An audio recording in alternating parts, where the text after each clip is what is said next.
Well, good evening, folks, and welcome to this week's episode of Sls Paranormal.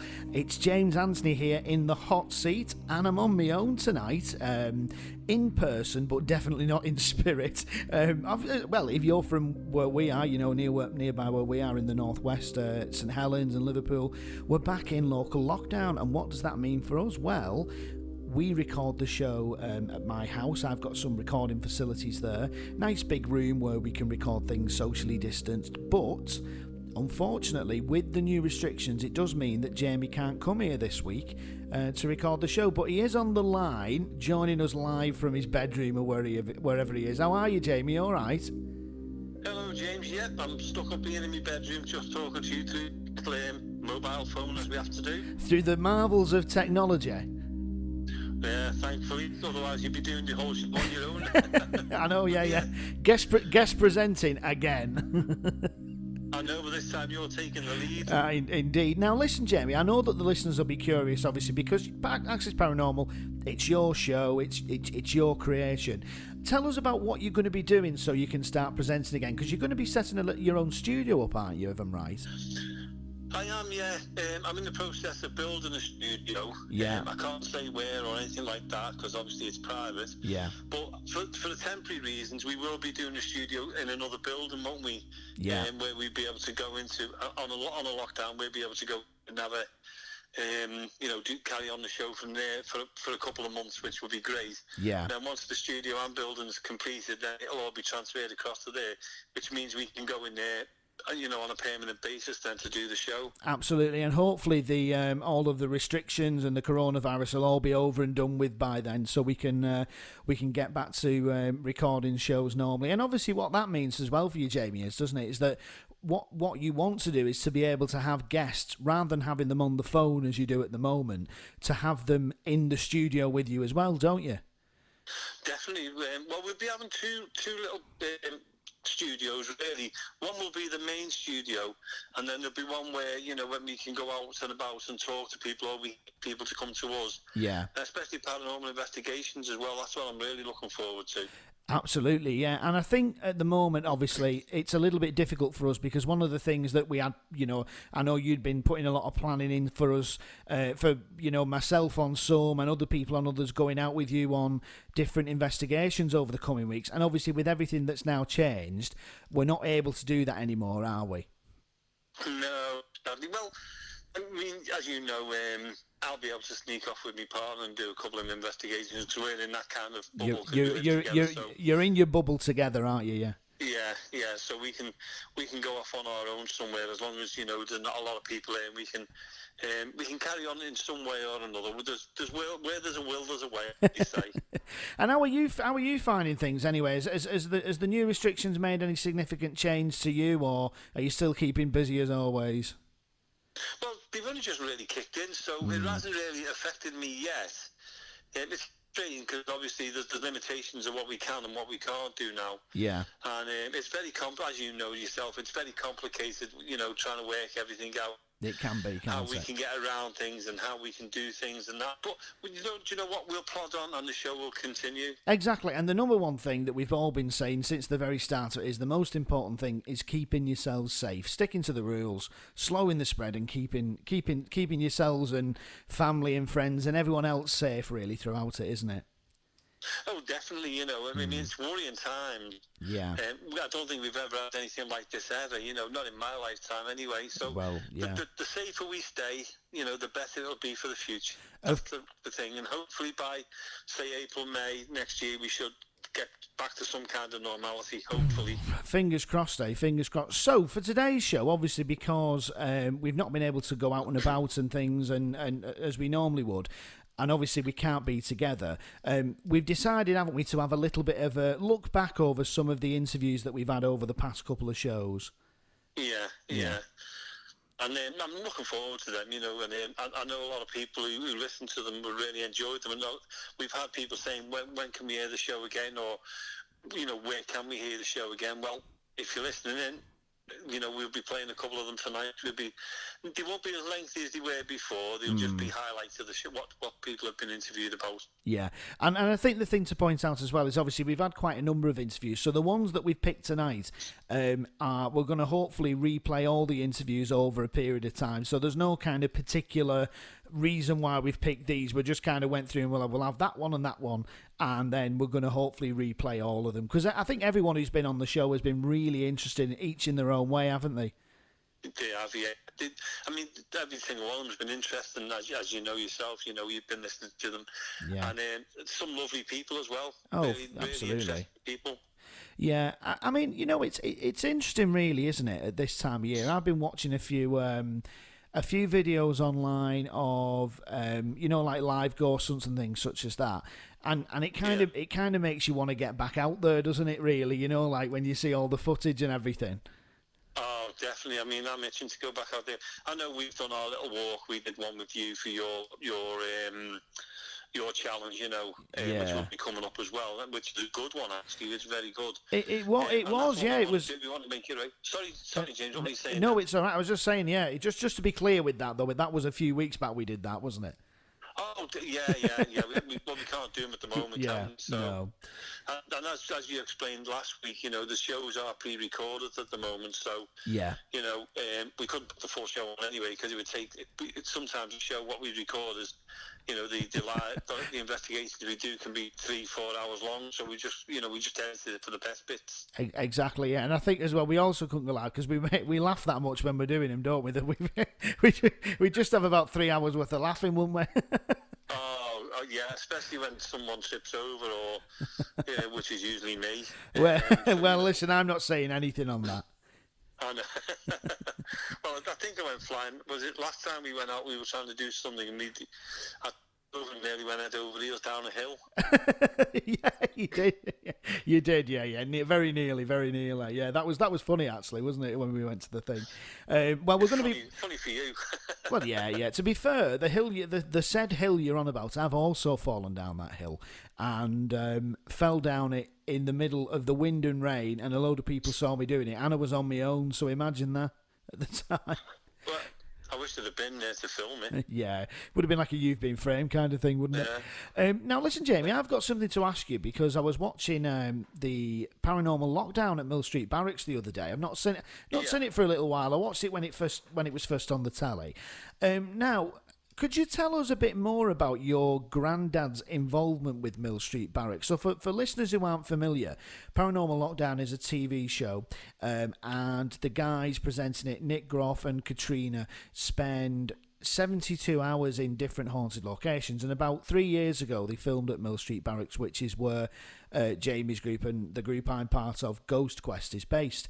And it was really interesting, and a lot of the show was based upon Jamie's connections with the building. So what was your granddad's connection with it, Jamie? It wasn't my granddad, it was actually my dad. Oh, your dad? Oh, right, I thought it was your granddad. Yeah, my dad was based there in the 50s. Right. That's where he'd done his army, his training and everything else. Yeah. And it's actually, Mum went there as well. My mum used to go and sneak into the building to see my dad there, Yeah. So my dad was there a couple of years. He actually got TB when he was based in Mill Street Barracks.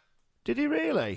Yeah, he ended up in the TB hospital for, I think it was 9 months, and learned how to do jewellery. What 9 months in the TB hospital?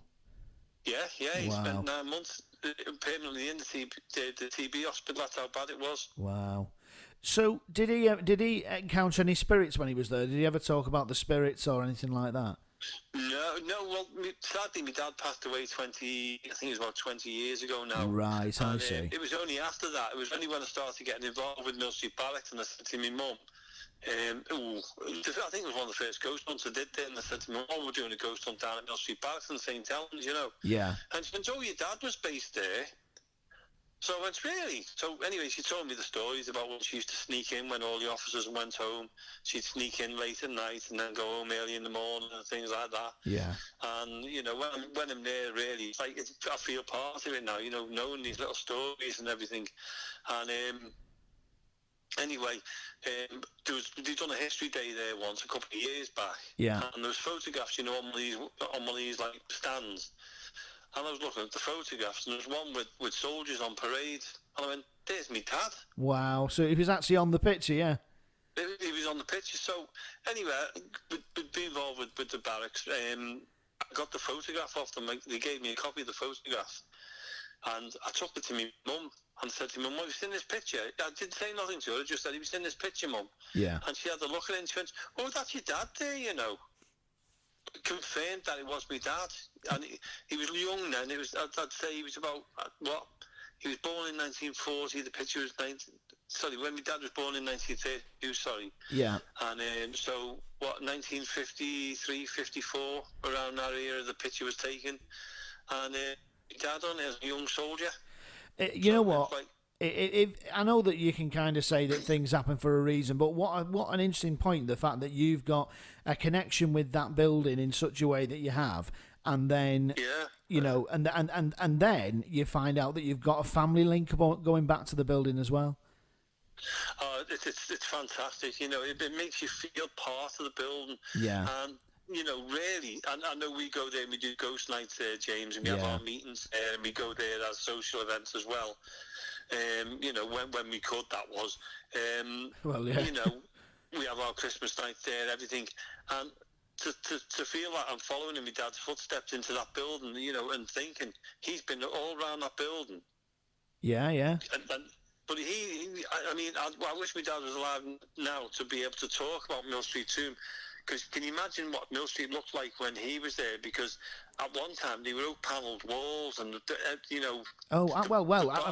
the bar was upstairs and things like that. We were having this conversation. In fact, the last time we was down there, which a couple of weeks back now, we had a bit of a walk around, and we were having that exact conversation. I think it's a really interesting thing, because we were saying that, imagine that building there's bits of it that are original, but a lot of it has been really kind of has been altered and stripped back. And I thought, and we said, didn't we? Could you imagine when it was first built in the 1860s, and the beautiful fireplaces and doors? It would have been an absolutely stunning building originally. I mean, it is now, but imagine what the interior would have been like then. Can you imagine stepping back in time to that time when it was built? How crisp and clean it would have been, and to see such it's a majestic building when you think about it. The history what's gone through. So you only have to look at the front, and you've got the little, you've got things. You've got the head. You've got you know what I mean. You can see all different things on it, and yourself when we're walking around there sometimes. There's still things being found. There's still history being found, and I think it's got a lot of hidden history still that hasn't been seen yet. Well, there definitely is. I mean, one of the things that I'm always kind of quite interested in is when you see the old gas the gas mantles that are there from the original gas lighting. Which, if you know where to look, people have put kind of false ceilings in, but above there is the original kind of gas, the outlets for where the gas mantles would have been. But I've been saying for ages, and when we're back able to do this again, we should do it. We should have a look in all the lofts and all the secret spaces and just see, all the parts of the building where we don't go to, and have a really good explore. And get pictures and everything. Yeah. Maybe we should get some urban explorers in to do it, because that'd be quite interesting, wouldn't it? Really, Anyway, Jamie, we've got our first interview, which is somebody who we spoke to a couple of weeks back now, and that is Lynn from Wepre Park, isn't it? It is Lynn Murphy, yeah. Tell us a little bit more about Lynn for any listeners who didn't hear the interview when we did it a couple of weeks ago. Yeah, well, Lynn I've known for 12, 13 years ago now. She was she had her own group. We've known each other for that long now. We know everything about each other, and she's very, very historian over there in Wepre Park. You broke up a little bit then. Sorry, she's a what? Sorry. She's like the historian of Wepre Park over in Connors Key area. Yeah, and she takes people on ghost walks. If you book her, she does Halloween nights up there. She basically is Wepre Park. She is, yeah. She is Miss or Mrs. Wepre Park. All right, well, shall we have a listen then? Please, yeah. those who haven't heard it before, this is just an excerpt from the one she did, and it's really, really interesting. Right, well, have a listen to this.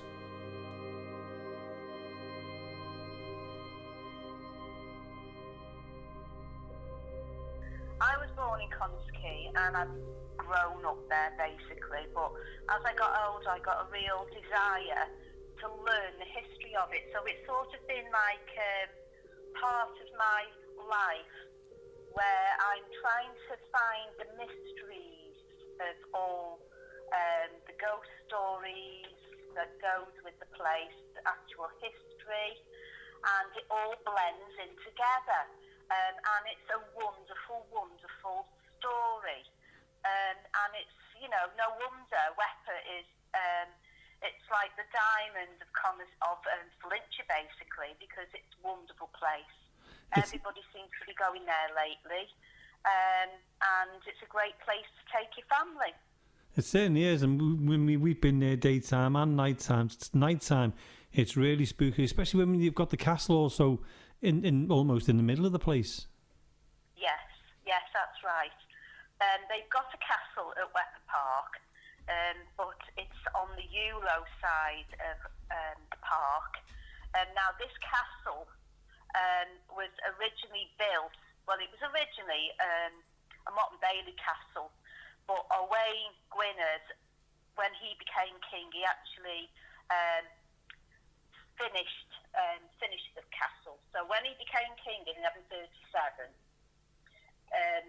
this is part of the history. He actually took over from his father, who died. Now, Owain, if you want me to tell you some of the history of this, Jamie. Oh, yes, please. Please do. Yes. Owain's brother, Cadwallader, Gruffydd. Now, he went against his family and he went to join forces with Ranulph, Earl of Chester. So we went against the Welsh people. Now, Henry II, he decided to invade Gwynedd, which was part of, Anglesy's part of there. Yeah. And he wanted to stop Owain from expanding his empire into North Wales. So Henry had support from two very influential people, which was Madoc ap Meredydd and the Prince of Powys, and Owain's younger brother, Cadwallader. Cadwallader turned against the Welsh family. And what happened was, Owain was based at Basingworth in Greenfield. And he heard that King Henry II had taken an army of 30,000 men, and they were camped at Chester. Anyway, Henry was taking these men over to Anglesey, and that they were led by Henry Fitzroy. So Henry took a smaller army of men, and because he wanted to take Rhuddlan Castle. Right. So they went through Saltley Marshes and they were heading towards Rhuddlan Castle. So what happened then was, Owain Gwynedd heard that Henry was on his way over. So Owain had sent another 3,000 men over to Wepre Woods, which is by Euro Castle. Yeah. Euro Castle is in Wepre Woods, shall we say. Mm-hmm. Yeah. But Owain had already had two of his sons there, and they were Dafydd and Cunnan.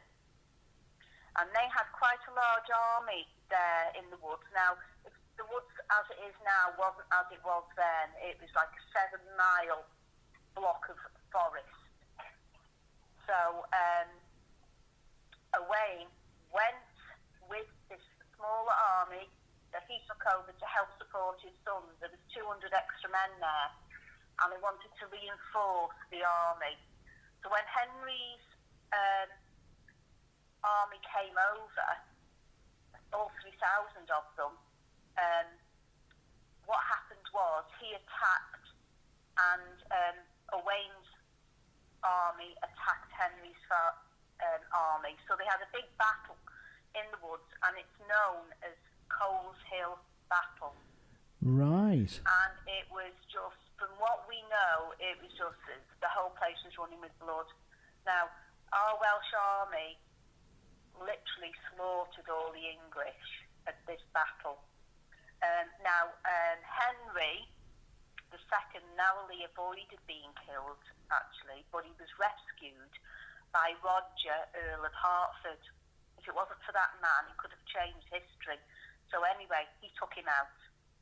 So what happened was, a few days later, Henry took Rutland Castle, and then Owain was made to bow to him, and Cadwallader, Owain's brother, was given his land back, and they all made friends, and everybody got back on again. So what's happened since then, it's sort of, through the years, there's many, many, many stories which have come out from the woods of ghosts. So why would they actually have ghosts there? Well, number one, there's a lot of soldiers who were killed there, and we think, from what we know and what we have found, they're still running around there. They are actually haunting the place. Well, it's as you know, Jamie, I've taken you there. Mm-hmm. I've sat you at certain places. You've had people have had their hair felt. Yeah. There's people who've heard drums. I've heard drums. I never believed the story myself. I did not believe the story that people have heard drums until I actually heard it myself, and I was absolutely gobsmacked.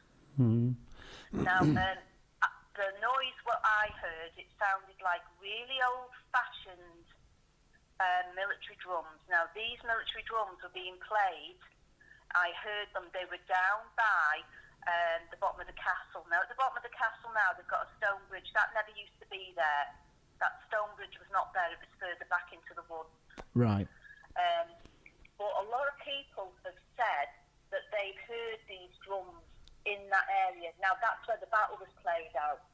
Wow. That was where the battle was played out. Now, I've done a winter solstice there once. Yeah. With my team that I had, and when we were there, we heard all this noise. Now, I don't believe anything. I have to talk myself out of what it could be. Yeah. And until I know exactly what it is. Now, some person that was with us said, "Oh, can you hear hooves like horses?" So I said, "Well, there's farms up there. It could be cows." Because when people go on ghost hunts, they want to find ghosts. Yeah, of course, yeah. Yeah, that's what they want to find. Yeah. And some people, that's all they want to do. Yeah. They, don't think about what it could be. So people were hearing different things. But all of a sudden, we heard, it sounded like hundreds and hundreds of men shouting. It was deafening. And it sounded like they were hitting the chest or hitting something. And do you know when you see films where they all go into battle and before the charge, where the cells up? That's what it sounded like. Wow. And we were and we never even recorded that. Yeah. We were gobsmacked. There's that. So there is stuff happening there. Now, I've also been told about balls of light. Now, I'm not convinced that these are spirits. I think these are something else, maybe UFO influences. I don't know, but So I mean, Lynn, I've never been to Wepre Park before. So in terms of the history of the hall and the castle, because it sounds absolutely fascinating. What is kind of left of the hall, and the castle now, and what would they have been like originally when they were built? Right. The hall is no longer there. It was taken down in 1960 because it was during the war. They had the Second World War. They had Air Force men and that living there. Right. It was like flats, but it had rotted. It was just like timber. Really, it had rotted. Yeah. So in 1960, the council took it down. They bought it, took it down, and I think it was in the 80s, they built a visitor centre. But the visitor centre, they sort of expanded on it now. It's an absolutely fantastic place to visit. Yeah. Excuse me, I haven't been to the visitor centre since we've had the lockdown, but I have walked through the woods, because I'm there all the time. I live there, literally. So what's left of the old hall really is the cellars. Right. If you go downstairs underneath the visitor centre, you wouldn't be able to. You'd have to, ask. But whether you get down there, I don't know. But at the back of there's a original part of the building, which is a cellar. Wow. But when they first built the place, I remember when it first opened, and I went down because somebody said they've got a tunnel there. Ooh. And there actually is a bit of a tunnel, but they've blocked it off now. Yeah. So it is there. Now, I don't know where this tunnel goes, but I have heard of older people that there was a tunnel going from there, which led out of the place. So it could have been some kind of an escape tunnel or something, I don't know. Yeah. But it is there. So that's what's left of that. The visitor centre is fabulous. They have a cafe there. Yeah. They have toilets. It's the education centre. Got everything you want there. It's wonderful. The staff are good. Yeah. And you can't go wrong there. Great place. Toilet facilities. The castle, it is in ruins, but it was bought back by Flintshire County Council a few years back now off Cadw, because they were the keepers of it. Right. So since we've had it back now, we've put new step-ins in, safety measures, we've put walls up, we've put fences up, metal fences. Yeah. But it's lovely. We've got signage everywhere, we've got storyboards, and it's just a lovely, lovely place to go. Yeah. It's just feel the place. But before they had the castle, there's a place there which is at the top of the old golf course where these steps are. It used to be an old fort.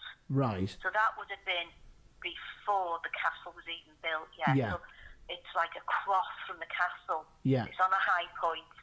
And wonderful. I go there. It's so serene there. It's lovely. Yeah. But not many people know that was there, unless you actually know and look on an ordnance survey map. A lot of the rangers didn't even know it was there till I said something to them. It's there. You've got to look. You've got to look and explore and look at your options to see what you can see and whether you're allowed to go to certain places.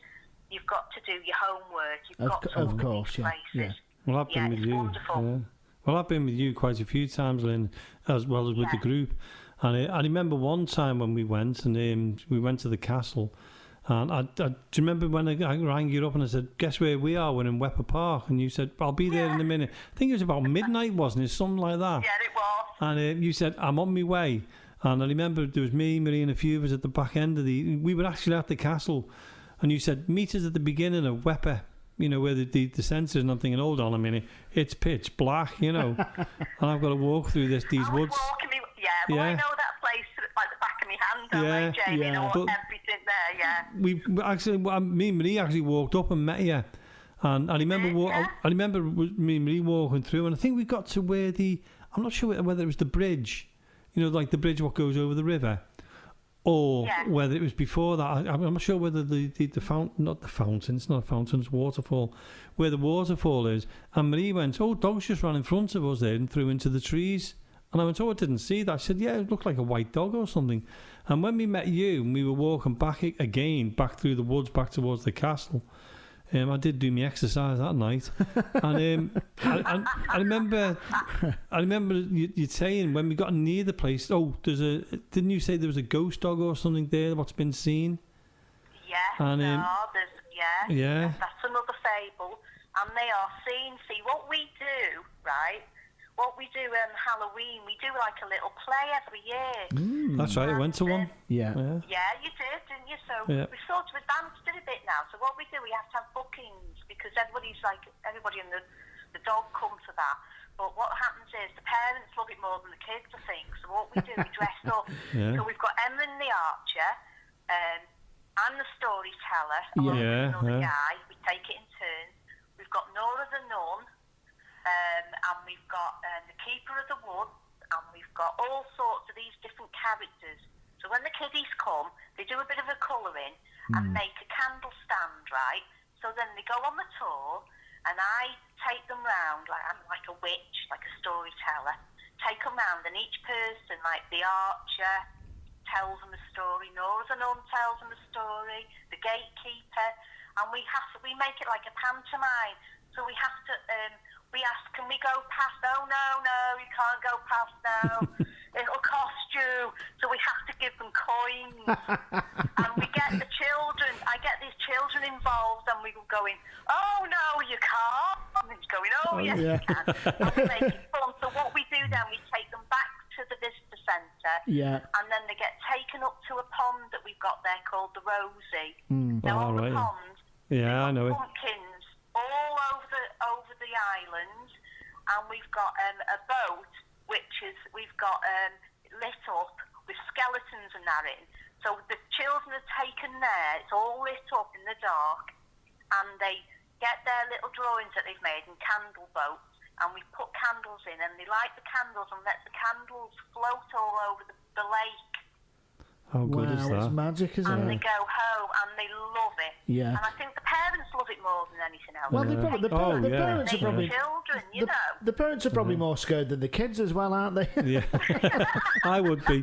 And Lynn, I've got to say about Lynn, James, and you know, we went on a walk with Lynn. Lynn took us on a little bit of a history walk around Wepre Park. Yeah. I've never walked so many hills in all my life, and we've had some funny moments, haven't we, Lynn? Where do you remember the time when we had Bill with us, and Bill,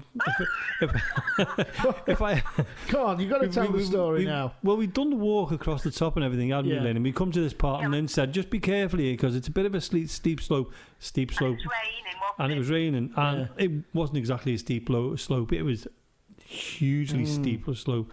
And I'm behind Bill, and Lynn, like, she's like an athlete, honestly. Bill is a member, for listeners who aren't familiar, Bill is a member of our ghost hunting group, isn't he? Yeah. And like Lynn's like the Usain Bolt of walking, you know, she's if you don't keep up with her, you've lost in them woods forever. Yeah. Them ghosts are they're not from the past, they're from what Lynn's taken on walks. And this day, it was a night time, wasn't it, Lynn? And we were walking, said, just be careful on these steps. And Bill being Bill, as you know Bill is, he slipped and he was just about to slide all the way down this hill, and I grabbed his rucksack and stopped him. So we managed to get him. We all jumped to the side. Yeah, and honest to God, they'd have all been Skittles if we hadn't stopped them, you know. And we got him to the bottom, and we put the light on to see if he was all right, and he looked spotless, you know, from the front. At the back of Nice him and clean. When he turned around to the back, it was just a mud from his head to his feet. It was so funny. You know, it's just reminded me of that, and it's not. This isn't anything to do with paranormal. Lynn, I don't know how familiar you are with kind of round by us, but I went for a walk one day up Billings Hill to see the old beacon at the top, because I wanted to take some photographs. It's a lovely old, you know, historic thing, and it's really interesting. And it was blowing a gale. As I turned round and it's dead steep, the wind blew me. It blew me over, and I slid from the top of it right the way down to the bottom, and I was covered in mud.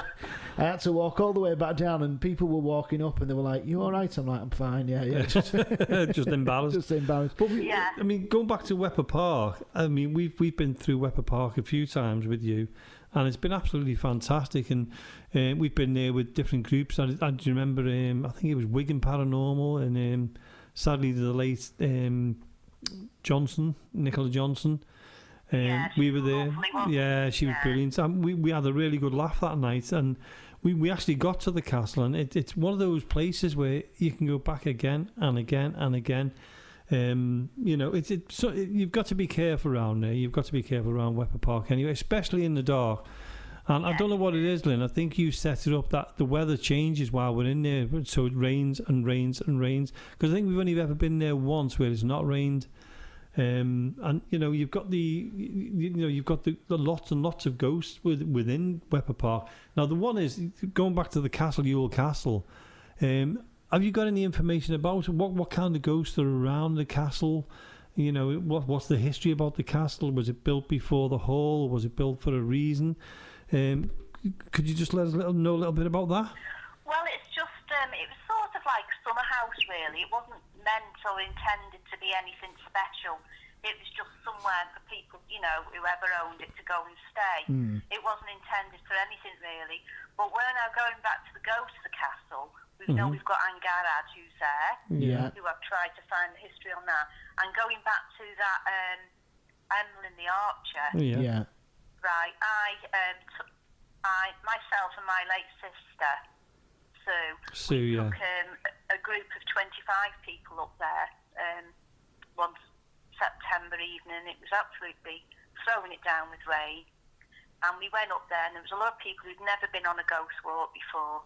And we were all sat round the castle, and I was telling them stories, And then I told them the story about Emlyn the Archer. So I was stood exactly the same place as where I was in my story. So I shouted out, because they were all getting a bit nervous, and I shouted out, I said, Emlyn, if you'd like to come down and visit us, we've come to see you. Why don't you come down and meet these people and have your photograph taken? So I said, click away, everybody. So they were walking around the castle and exploring the place. And this girl that was in the team, she came up to me. She said, look at this, Lynn. She said, what is it? And I said, can I have that? She said, yeah. So she gave me this photograph, and I took it home and looked on the computer. And she captured, which is now mine, she's captured a picture of an archer. And he's got a lady with him. Wow. And it's absolutely fantastic. Yeah, because you had one yourself. Yeah. Pardon? You had a picture of yourself as well. Did you compare them? That's it. She gave me the picture. She gave it to me because she didn't want it, but it's absolutely wonderful. This, you can see the lady very clearly. She's a very pretty lady. And then next to it is stood a guy with an archer's cape on, a hood. He's got a big beard. It was Emlyn. It's the guy I've seen. Wow. Yeah. And you can see his legs. He's got a long cape on. And it looks like a big stick. I don't know whether it's a sword or a bow, or his arrows. Maybe his arrows in the. But he's there, and I've got that. Wow. Yeah. And it's fascinating. And do you know what? I'm made up with that. So that's why we encompass that story into the fables of Wepre Park, because that guy is still there. The spirit of that man is still there. Now, he said it to me in my dream that his name was Emlyn Richard. It wouldn't have been Emlyn Richard. It would have been Emlyn App, and then the name of his father. Yeah. So it could have been Emlyn in the reign of Richard, but I don't know. Right, I see. But I've tried looking, but I can't find. But it's nice to keep these people, the memories alive. Without the likes of yourselves and other people, they'd be forgotten. These people would be forgotten, and the history of them is gone. Do you understand what I mean? Yeah. If we didn't do what we're doing, it would be forgotten. Now, the place was vibrant. It was lived in. It had its own identity. People were born there. They lived there. They died there. The place is immense, and for somebody just to forget that's ever happened is just, to me, is awful. Oh, it's so sad, isn't it? Yeah, and it's important, isn't it? Yeah. It's like, would you want your family to be forgotten? No, you wouldn't. No, not at all. Not at all.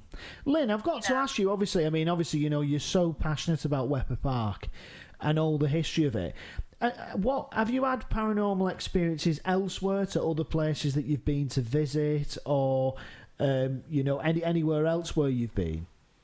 Yes, I've had lots of experiences. Oh, tell us about some. Right. The really big one that I first had was when we went to quite a few. But Jamie, do you remember when we went to the secret nuclear bunker? We did Hack Green. Yeah. Remember? That's when we first really started talking, because I nearly broke your hand, didn't I? I know exactly what you're going to tell. Yeah, thanks for I remember that now, yeah. I do remember that one very well. Now, the first experience on that night, actually, our little group. Now, I don't know if you you remember this, but we went down to a part where they had the mannequins behind the glass. Yeah, like the telecommunication part, the hospital part. No, the other side, further down, they've got like mannequins behind glass, right? So we were in there, and there was a door there. So we opened the door, and behind the door, there was a set of metal ladders, and we climbed the ladders. Ruth was there, Sonia, Nicola. We climbed the ladders, and we got onto this platform. And this platform must have been over 100 foot long. At the bottom of the platform, like a corridor. Yeah. We went to the outside, there was a metal gate. I remember now, yeah. Yeah, but the metal gate. On the other side, we found a trap door. Now, the girl that was running the place, she said there was only 2 layers to the place. We opened it, there was about 3 or 4 layers going down, if you remember. Yeah, they wouldn't let us go any further. Yeah. So when we done, I think Paul, he done this like seance, an open seance. So Sonia always stuck next to me, and it was very, very dark. And all of a sudden, this overwhelming energy, I felt something going round us, and it frightened me. I put me back against the wall. I was so frightened. It wasn't normal spiritual activity. It was there. So I was petrified. And then later on, when we had a chat after, she did say to us about they, it is known that they took aliens out of there in metal oil drums. So that was Lynn from Wepre Park, and it's quite cut down, that interview. The original one was fascinating because there was all sorts of discussions, wasn't there? And she's such a fountain of knowledge, isn't she, Lynn? Oh, and she's like an encyclopedia, especially of Wepre. Yeah. Seems to know the ins and outs. I think that she could tell you every tree what's in there and every leaf what's on the trees. That's how much information she's got. You know what, though? Isn't it great when you go to a location, you go somewhere, and there's somebody there who's got all that knowledge about the building, and they're passionate about the building as well, about the ghost and the history and everything that happens there? Well, that's what makes, it brings it alive. It makes the thing more real, if you understand what I mean. Yeah. Once you know a little bit of the stories, it's great, when you go on a ghost hunt. Obviously, you don't want to know the ghost stories because that's what you want to find out yourself when you're there. Yeah. But to know a little bit of the history, it's fantastic, when you're going along. Yeah. Buildings. I mean, I've said it, quite a few times to you on the show, and personally as well. One of the things that I find the most interesting about doing these investigations and things is actually going into some of the buildings that we go into and looking at them and seeing all the hidden areas and just exploring them, because it's quite fascinating, isn't it? It's fantastic. I mean, if you think about it, James, if we didn't do ghost hunting, half of these buildings we've been in, we wouldn't know they existed and we wouldn't know the history, and we certainly wouldn't have been in there. Well, exactly. And the other thing as well is, I think is really important to say, is that actually there's quite a big economy for a lot of buildings from paranormal nights, isn't there? And really, some properties, they don't necessarily keep them going, but it certainly helps to pay the bills, doesn't it, having the paranormal investigation groups in and everything like that? Yeah, and that's the nice part about it. Yeah. No, not just our group. All groups go into these buildings helping to keep them there, to keep them alive, and to keep people going in there. Yeah. The upkeep of it, which is that's the best part about the ghost hunts. Yeah, and I know that certainly with Mill Street, the great thing about the money that is raised via the paranormal nights is that all goes in to support the building, and the building is very much a community resource, isn't it? So it's it's used by the cadets, but it's used by other members of the community, and all the money raised goes back into keeping it going. It does, every single penny. And as you know yourself, I mean, I've been there, 8, 9, 10 years now, maybe a little bit more. Yeah. And I've seen such a difference from when we first went into what it is now. Yeah. And that's thankfully, we know other entertainment goes on in there, but, we're very, very grateful for the paranormal groups who go in there because they're helping so much with the renovation of the building. Yeah. And through that, we're still able to go into the building. It's not closed down. It's not derelict or anything like that. It's alive. Yeah. People are in there all the time, which is superb. Yeah, no, absolutely. Yeah, it's brilliant, and it's brilliant that it keeps a really important kind of community place alive, isn't it? Anyway, moving on. Next up, we've got the. She's been on the show a few times, hasn't she? But this is an interview from a couple of weeks back. It's our very own Shell Louise, and we've got a bit of exciting news about Shell Louise, haven't we? We have. She is going to be coming on a regular basis, which I really can't wait for. And I was talking to her the other day, and I don't know whether you remember on the show when we interviewed her. Yeah. She said that she was going to go through, the topics about the different kinds of entities and things like that. So she's going to go through everything because she's a demonologist. Yeah. So she's going to, tell us and explain us that throughout the series of the shows. So we're very privileged that she's going to be coming on a regular basis with us. Absolutely, she's going to be one of the guest presenters as well, which is really exciting. So it's with you obviously, and maybe sometimes there'll be an opportunity for all three of us to be on together. Time that permit. would be fantastic. Yeah, time permitting. If she's really, really good, I might just kick you off.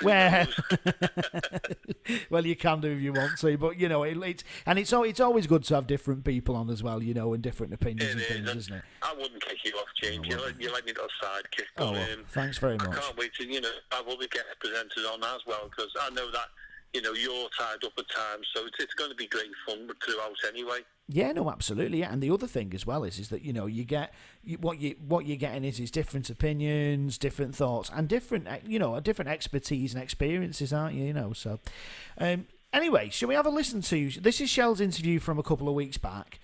And it was a really fascinating interview, just kind of talking about Shell. And regular listeners will have heard Shell on Jamie's Paranormal Challenge as well. But this was when we sat down and had a chat with her about how, what she does in the paranormal and what she's about. So have a listen to this.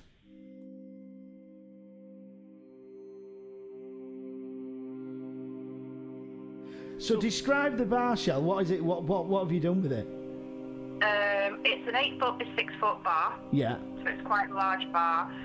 It's full of I've got skulls inside bell jars. Ooh. I've got my ram's head up, which I use during conjuring work. Yeah. My voodoo practices.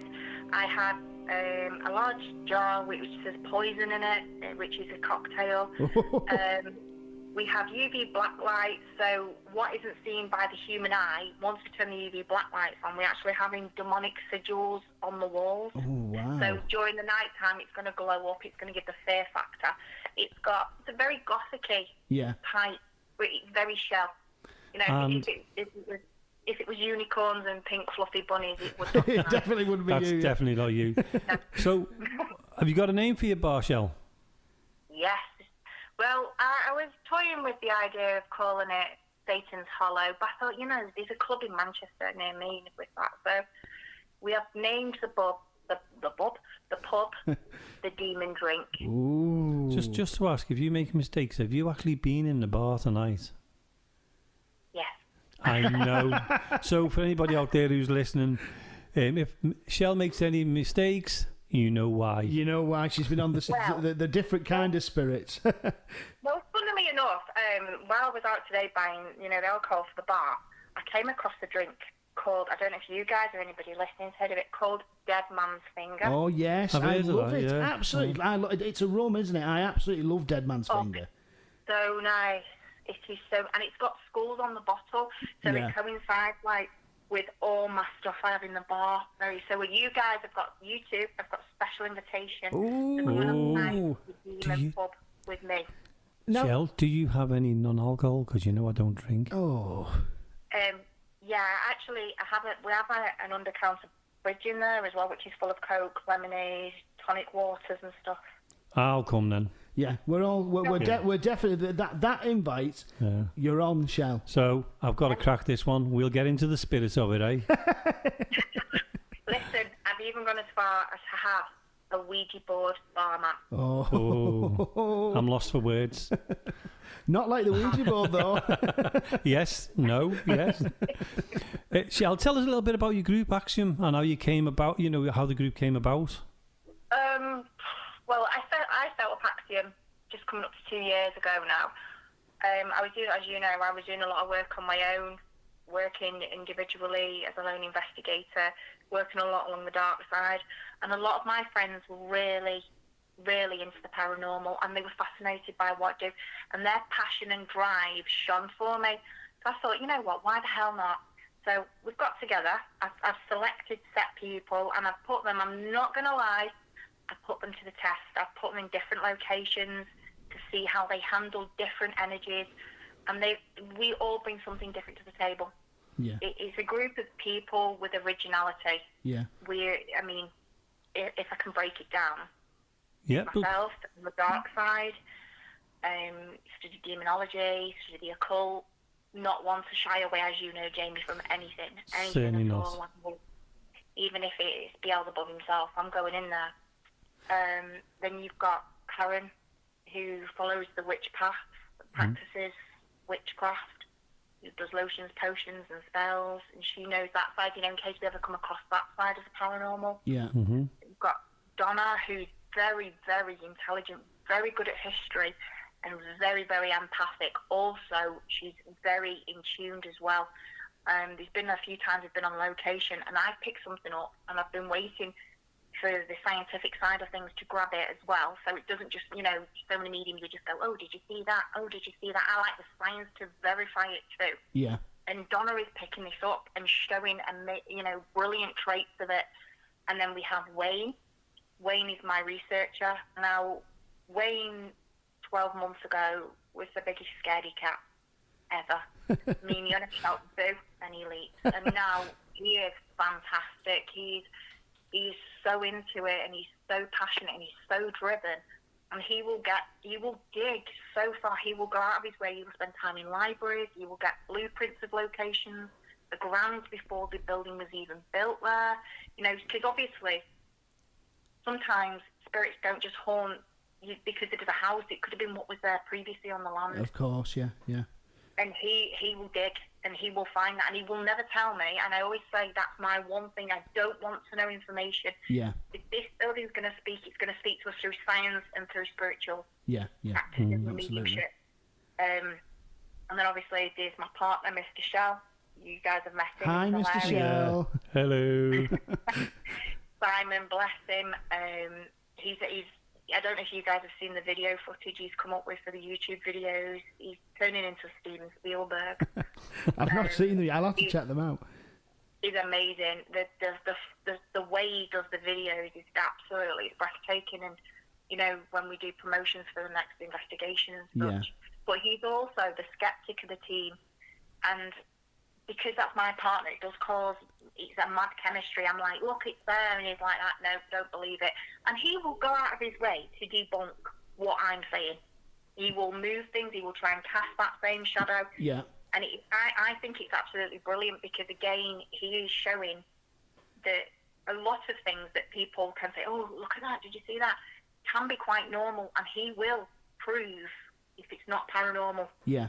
Well, you know what, Shell? One of the things we've been discussing a little bit earlier was about something that we saw a couple of weeks back on an investigation. And I think that's the real key thing, is having that, you know, having a team of people who are all objective about what they're investigating. I know, obviously, I've been lucky enough to do some investigation with you guys, and that's one of the things I really like, is that, you know, nobody instantly will turn around and say, oh, that's definitely a ghost. Everyone looks at it in an objective way. And I think when you do get evidence, it kind of backs it up more, doesn't it? Because you've done that research. Yeah, we was on a chat, actually, myself and the team, going forward this year, I should say. We're doing what I call multiple step investigation. So, like when we do the visual side of things, we will make sure that we never have one camera running. There is 2 or 3, maybe 4. Yeah. All the time. So each time we can verify where every member of the team was.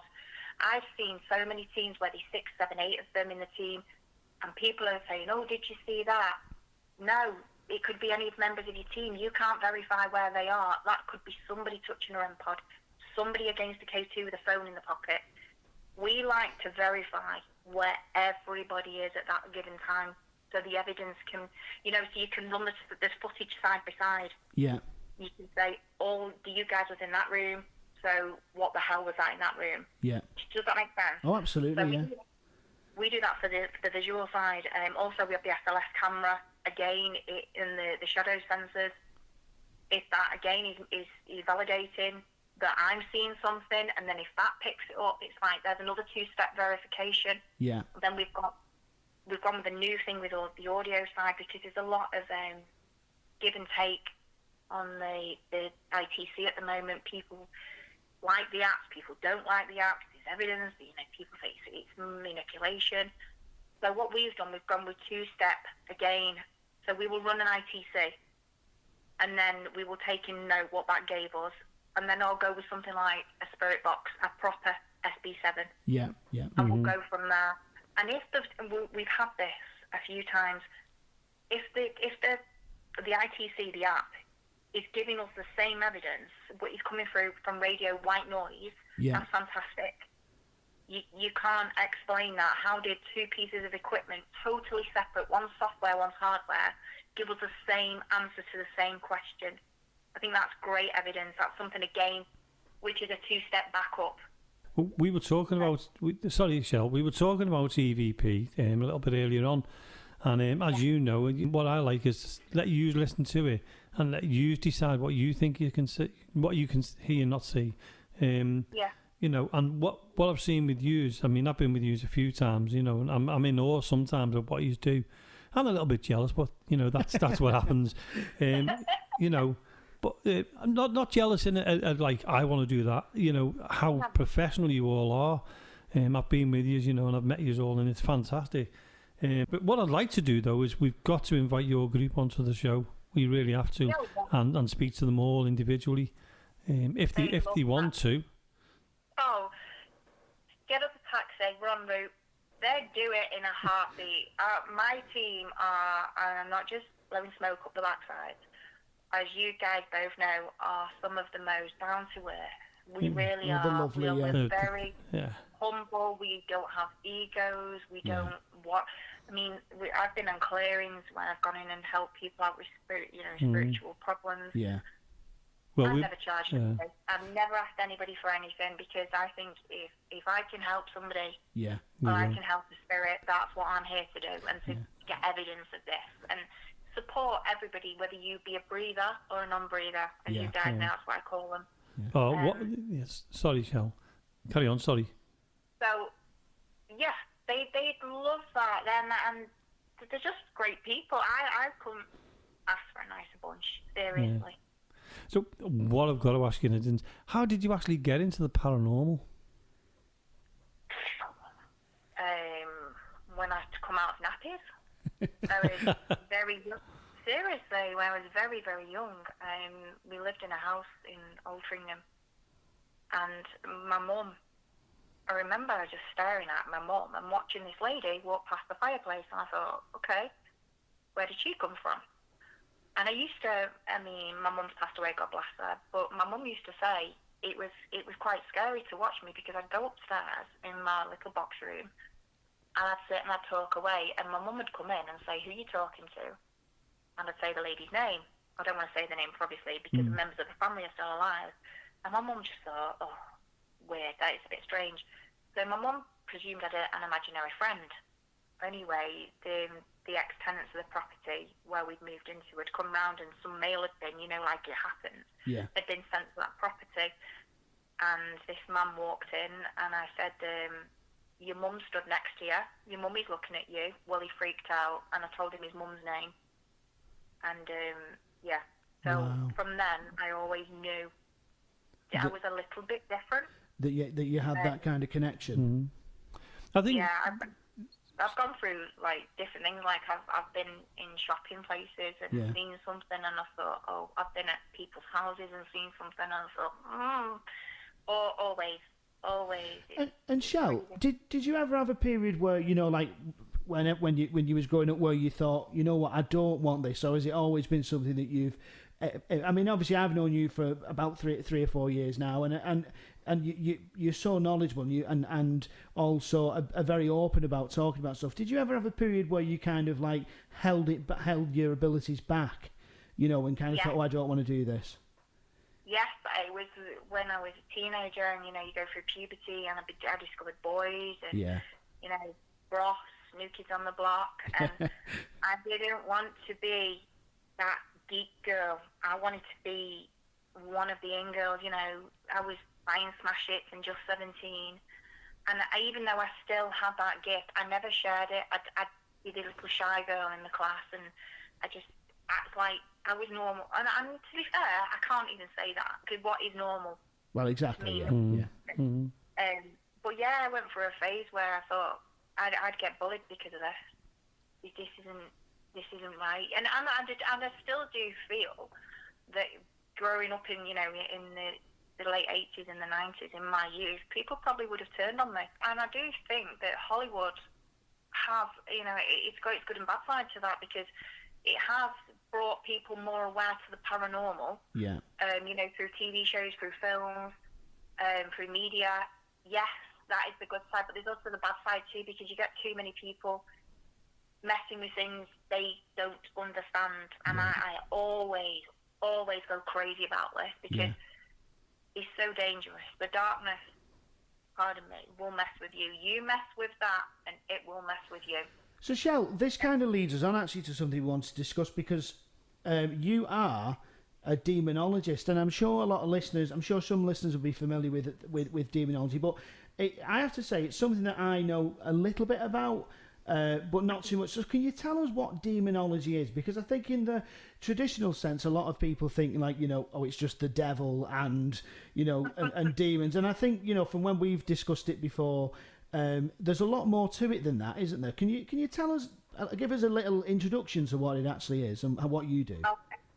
Well, demonology is a study of the demonicide, the diabolical, demons, the diabolical, the occult, and it ranges through big belief systems. For different religions have different demons, and demonology, it goes way back. I mean, it was in ancient Babylonian text, the Mayans, the Egyptians. It's even stated that during the time of Adam and Eve, Christianity blamed the demons for taking away Adam and Eve. Yeah. It's so deep. It's also, the occult side, there's obviously the divination side of things. It branches in so many directions. And it all depends which way you want to go. Like, obviously, I follow the hierarchy of demons, the classification of demons. I go down that way, and I'm very interested in different religious demons, because obviously different cultures, different religions, demonics control different areas. Yeah. They control everything, and it fascinates me. I find the dark more fascinating than the light. But you're very in control of what you're doing, and sadly there's a side where people are trying to summon up things that they don't understand, and it's very, very dangerous. I mean, we've seen it, we've experienced it ourselves, and you've seen it with us. And seriously, people who are out there, be very careful what they're doing. You've got to be very careful. It's not a good place to mess in. I was fortunate enough to sit in on an exorcism. I was blessed to be allowed to sit in on an exorcism. The person in question ended up in an asylum. It is not a good place to be. If you let these things into your life without control, they will take everything you love. They will take your life. And that's where you've got to, anybody who's listening to this, you've really, really got to, understand it and listen to what Shell's saying. You've got to be really, really very, very careful. It's not a game. It's serious. Yeah, absolutely. It's really not. I mean, from what I know, I've been doing demonicide work now for over 20 years. I've been to locations where it's your average haunting, it's residual haunting, but I've also briefly touched on the demonicide, and it's something that you will never, ever let go of. It's evil. It's pure evil. And there's many people out there who say there's no such thing as demons. Well, I'm not... if I'm with... Sorry, Shell. When I'm with you, I feel safe and I feel secure when you're summoning things.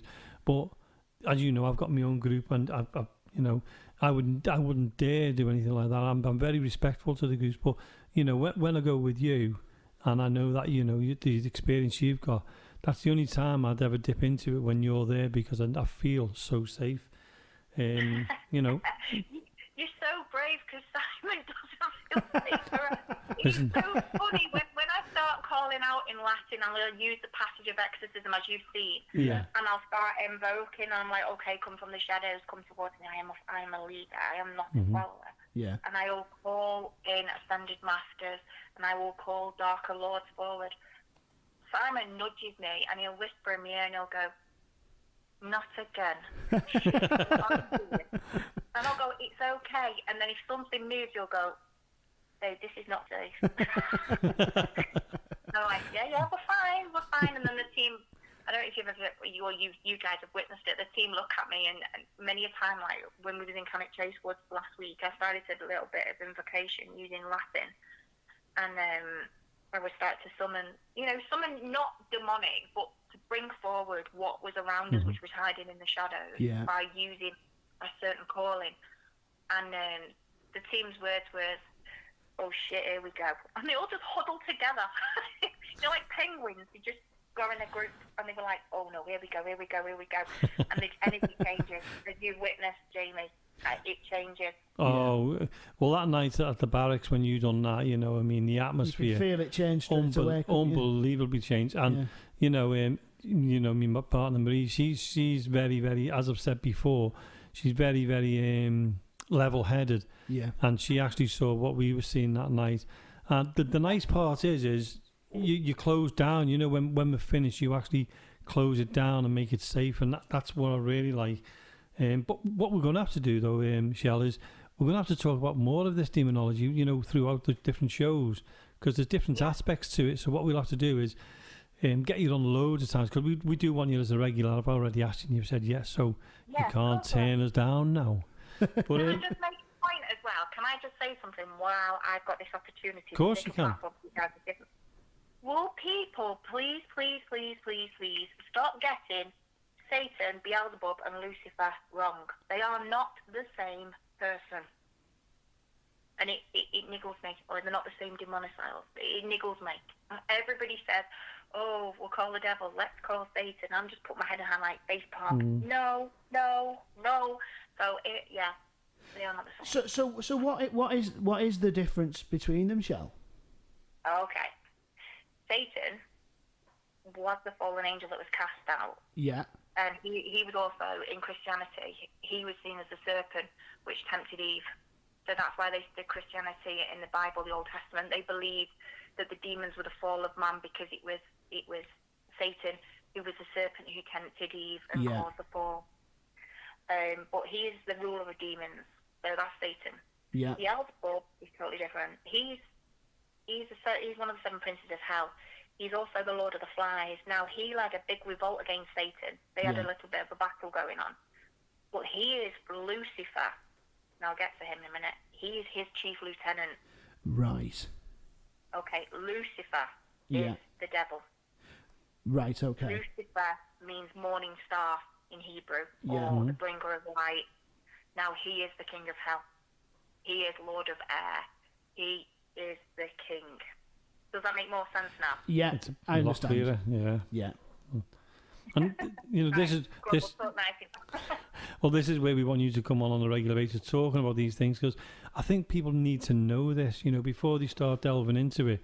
They definitely need to know it. And you know, I can't express it enough that, you know, don't mess with something you don't know about. Absolutely. I always, this is my big thing. It took me years and years. I mean, I'm gonna have a little tiny rant now.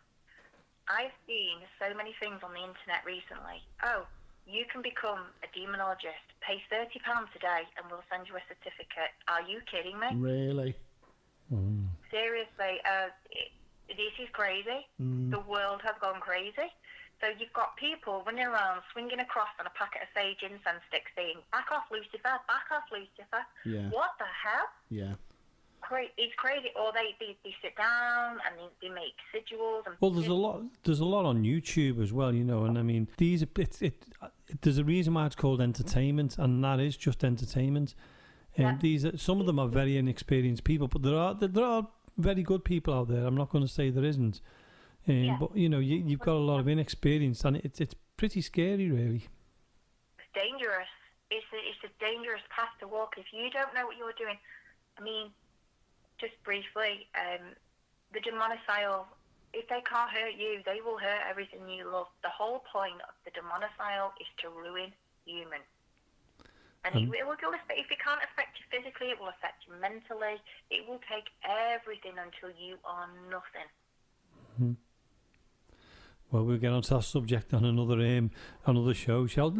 Let's lighten it up a little bit now and ask you some other questions. Yeah. I'm sitting here, I've got the light on and everything now, Shell. Thanks for that. You know what, Shell? I wish you could see us. We're in my house and we're in the room we've made into a studio. And the wind has just, as you started talking about that, the wind is howling outside. Are you going to expect me to levitate outside your window like something out of Salem's Lot in a minute, aren't you? I wouldn't be surprised if you did. That wouldn't even shock me. So no, you've seen me. That's my party trick, isn't it? Levitation. That'll be nice. Yeah, now you've got your boy, you'll be levitating a lot more. Going on a lighter note then, Shell, because we'll go back to demonology and other shows. We've got to ask you, what's your favourite location you've done? And I know you've done a lot, and I know it's a difficult question, but I'm putting you on the spot. Our favourite locations, have you got a few? Oh, how much time have I got? Mill Street has to go up there. Mill Street has to go up there. Every time I go to that building, it never fails. Yeah. Never, ever fails. It's so impressive, and the energies are so welcoming. It's amazing. It's got different levels, different characters. Love it. Love it. If I could live there, I'm sorry, Jane, you'd move in. But, yeah. Mill Street. The Bait Hall. And that was where I encountered something very dark and very nasty. Tell us about that, Shell. Oh, the Bait Hall goes back to the 13th century. They're very good friends of mine, the landlord and landlady. I'm not going to mention them. Very, very good friends of mine. I went in with a very famous TV medium. She was petrified. Things was happening there. We had crosses rotating back to front with us. We had beings with tentacles. I'm not going to say it's a demonophile. I'm not going to give his name. We'll put it this way. Part of the building it's so strange. It's like two frames. You walk through one area, you walk through the bar, it's normal because it's still an active pub. You go into the other side through this Jacobean old staircase, and you're in a whole different world. Wow. I would love to take you guys, and I know that the landlord and landlady are extremely good friends of mine. They would let me take you in. Nothing. Bearing in mind, this pub has been this side of the pub has been derelict for over 30 years. Yeah. Now you'd expect to see cobwebs, ivy, or some kind of growth on the wall, moss. Nothing lives in there. There is no spiders, there is no flies, there is no cobwebs, there is nothing. It is dead. Wow. It is an eerie place. I took, actually, one of my investigators, Donna, that was her testing place, and she witnessed something, and she said she'll take that to the grave with her. Poor Donna. Oh, no. Poor, that's cruel. I had to test her, and she did amazing. She stood her ground, and she just looked at me and said, "Oh God!" But she did fantastic. Yeah, the Bait Hall. I'm very blessed to have special permission to go in. Absolutely. So of all the things that you've seen, what would you say were some of the scariest things that you've seen that have really, you're obviously very experienced and that's really kind of like freaked you out? Is there any particular things that stand out to you? Oh yes, we was in the Royal Bake-Up Theatre. Oh yes, we've been there as well, haven't we? Yeah. Yeah. Oh well, I'd gone up to above the balcony, the projection room at the top. Yeah. Yep. I'd gone up there and I was walking around. I get to this corner, I turn on this corner, this periodic dressed man, full figure, goes in my face and goes, "Can you see me?" I absolutely pooped it. I never thought I'd hear that from you.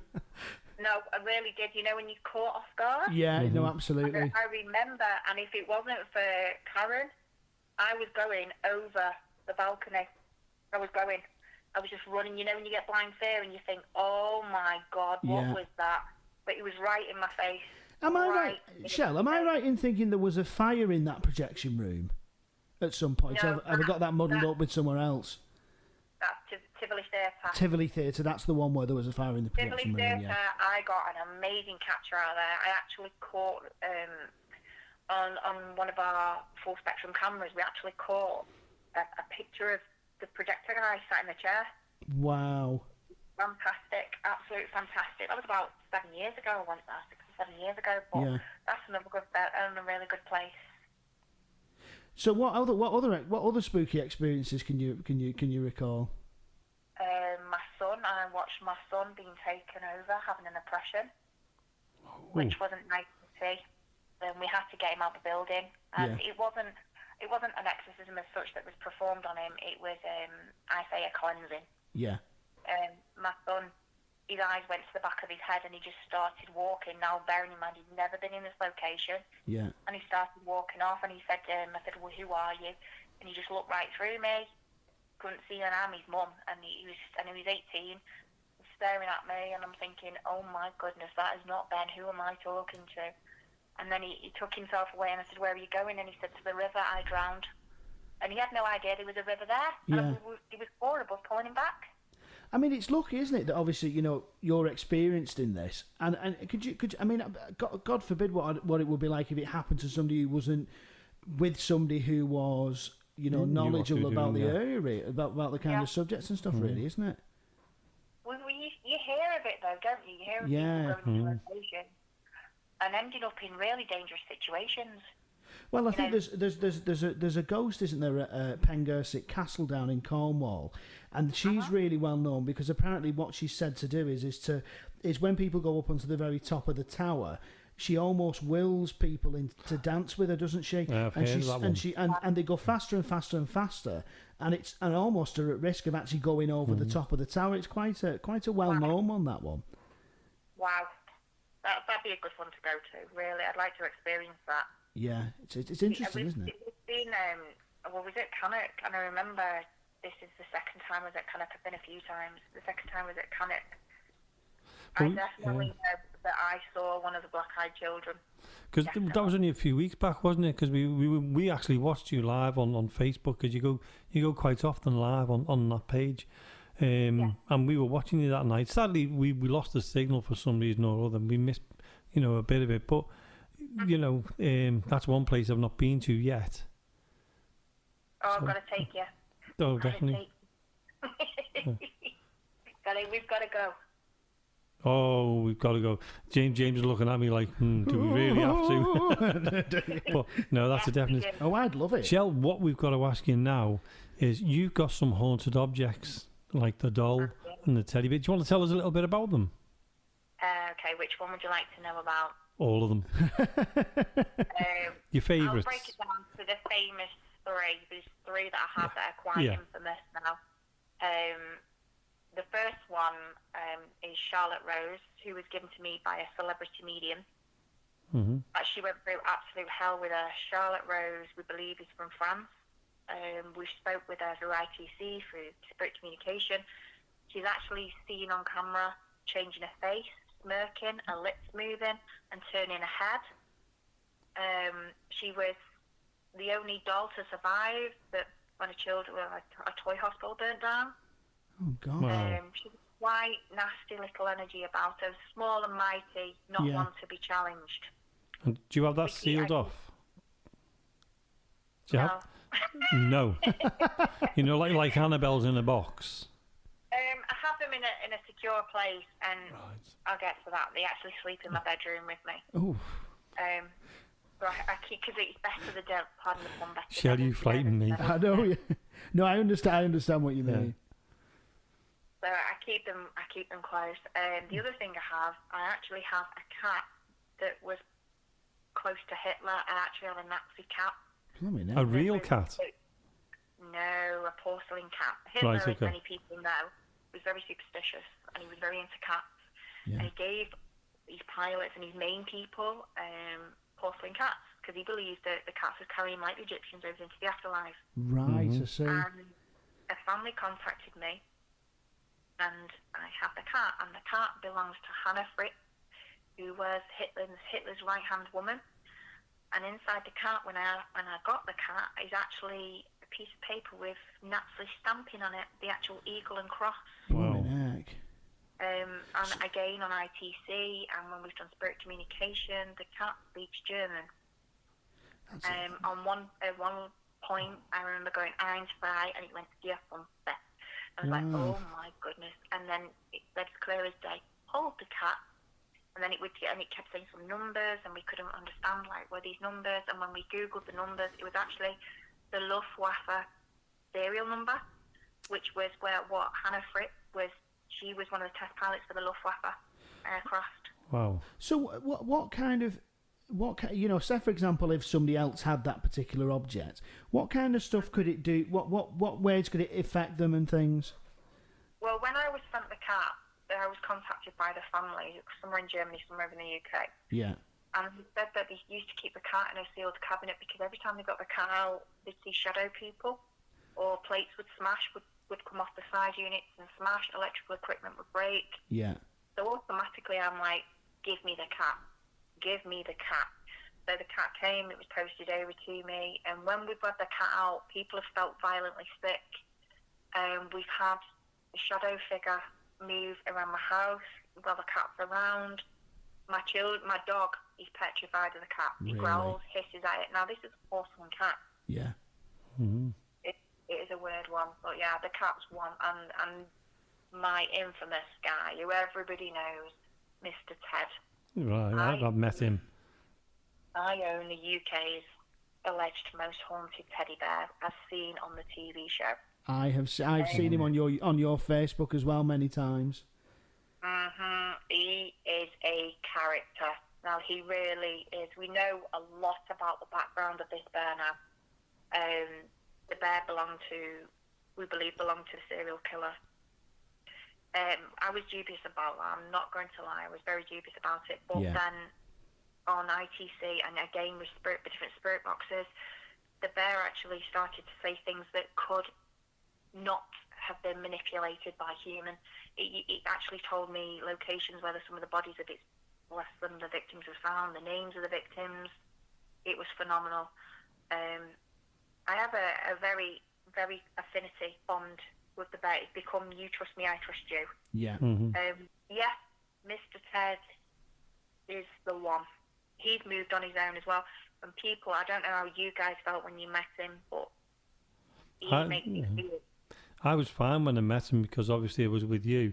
But I've got to ask you, Shell, how do you sleep at night? And more importantly, how does Mr. Shell sleep at night? Well, funnily enough, last year, we was in bed and we heard the both of us shot up thinking, what the hell is that? He was trying to break into the house. And it was coming from the wardrobe. The wardrobe doors were actually rattling. And quickly, I went on my live and I thought, you know what, I'm going to show people this.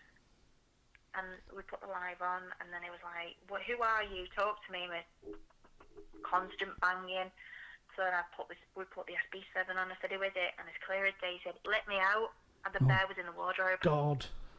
I'll tell you what, I wouldn't have let him out. I'd have been out. I think I'd have been the same. Simon stood up at the side of the bed, pardon me, saying, are you taking the beep? Yeah. Taking the beep. I was like, no, it's fine. I'm like, no, you're staying there. You're not allowed out. This is my home. You do as I say. But that was witnessed on the live as well by a few people. You can actually see the wardrobe door bouncing, and you heard him speak to me as well. But I do sleep well. I mean, I do feel that he's quite protective over me. What I've got to ask Shell is... Sorry. Yeah, what I've got to ask Shell is, I've got a couple of items in mind. Okay. I don't know whether you've seen them or not, but are you the kind of person that if you can, either see the item or touch the item, can get something from it? Yes, psychometry, yes. That's the word, psychometry, yeah. I've had, when people have come to see me and I've been, talking with them and they've needed some comfort, and I've been given something and they've placed it in my hand, and I'll give them something from that, something that is relevant to them. Doesn't mean anything to me. Could be candy floss. To me, it means nothing. But to them, that means something. That's something special. Oh, I'm definitely going to have to get you to have a look at these. I mean, one of them's over 100 years old, so it'd be interesting what you get from that. Yeah, definitely. definitely. Say where. Oh, brilliantly. But before we go, Shell, because, I know you want to get back to your Pringles. And my bar. And your bar, yeah. And your bar. The bar is the main one, isn't it? By the time you get back, Simon's probably drank and everything anyway. But, No. But while you've got the chance, could you just give everybody the name of your Facebook page and how they can, watch you live and things like that? We've got fireworks going off. Yes, just to say very quickly, Shelley, if you can hear banging, it's nothing paranormal. It's just that we've got fireworks going off outside. Oh, and here's me thinking you was running. Okay. No, my personal Facebook page where you'll see me work with the objects, and you also get to see a little bit of the darker side of me, is Louise Paranormal. I'm on the Facebook. If you want to see the team's action, we have separate things when we're on location. Yeah. So live paranormal investigations and some of the evidence and clips from stuff we do is on Axiom Paranormal fan page.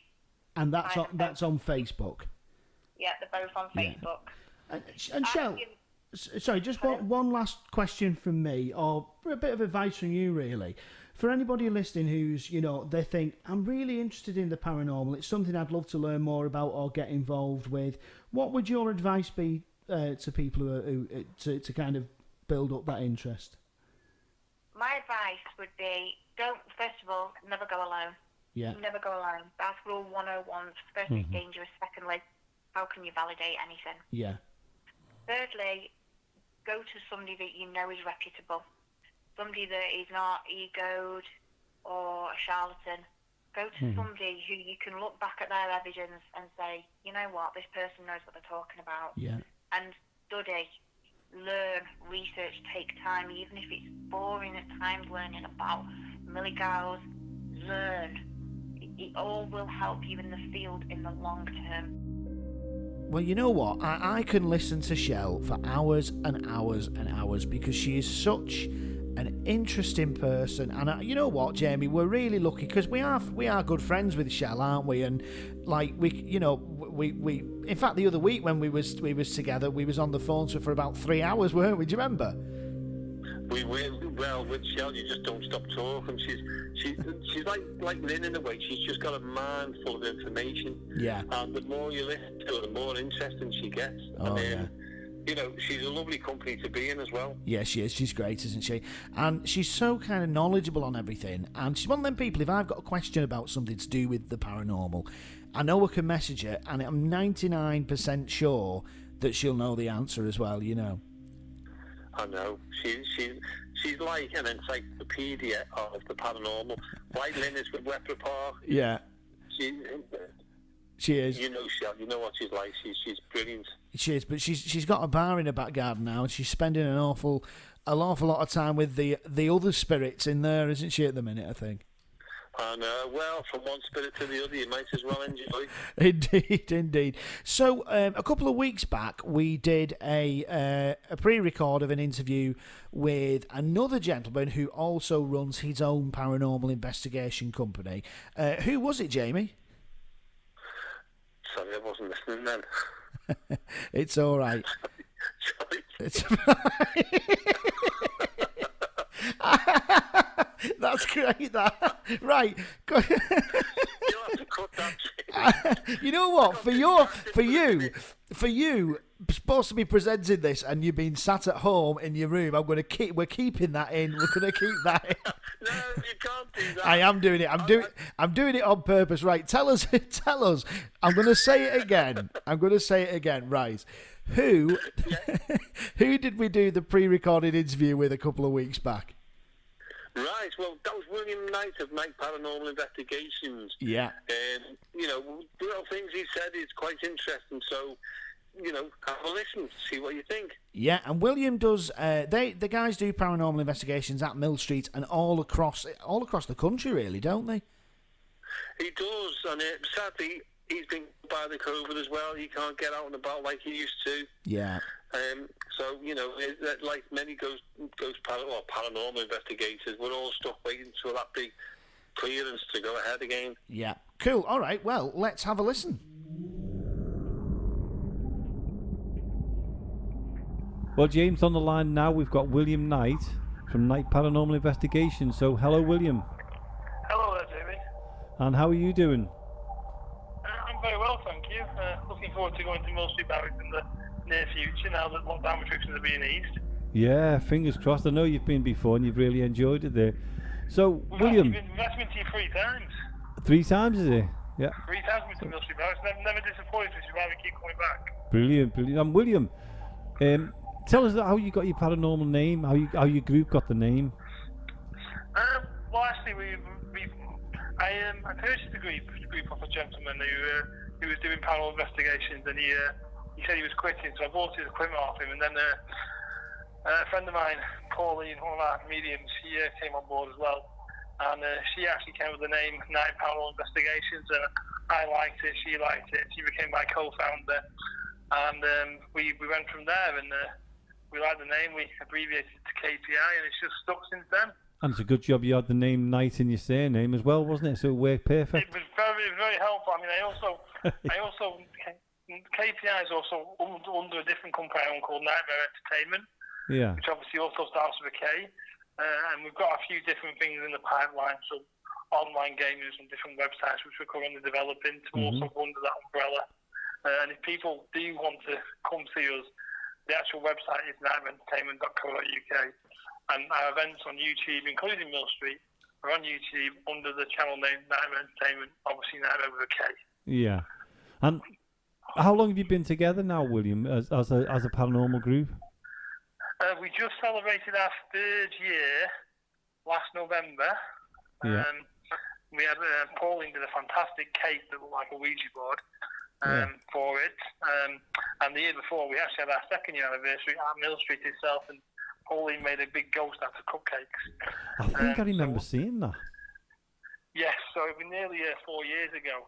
It's nearly 4 years now, but obviously this year has been a washout. We've not been anywhere for quite a while now, so like I said, looking forward to getting back to investigating and seeing my team again. Yeah, because, I mean, you know, when we had the lockdown in March, it's been difficult to meet up with the teams. I know what that feels like having my own group, Ghost Quest. It's difficult.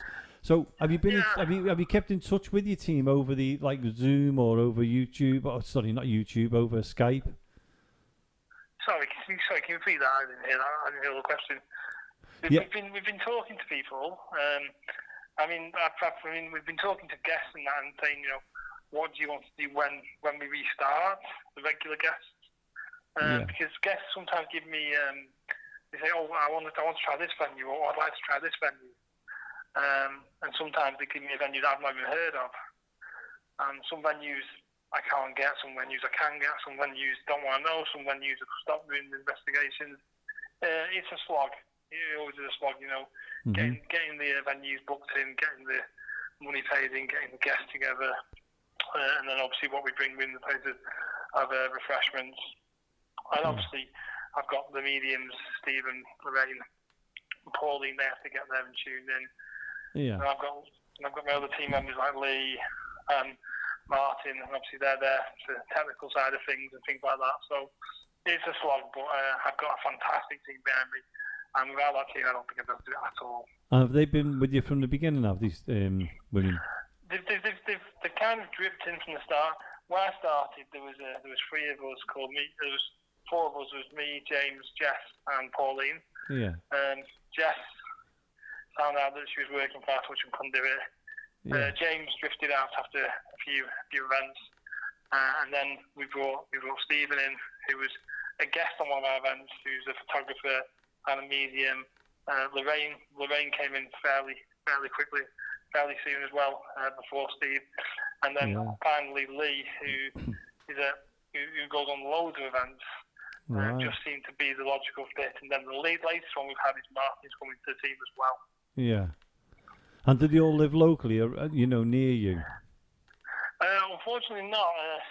Stephen lives in Blackpool like me. He actually only lives a few streets away.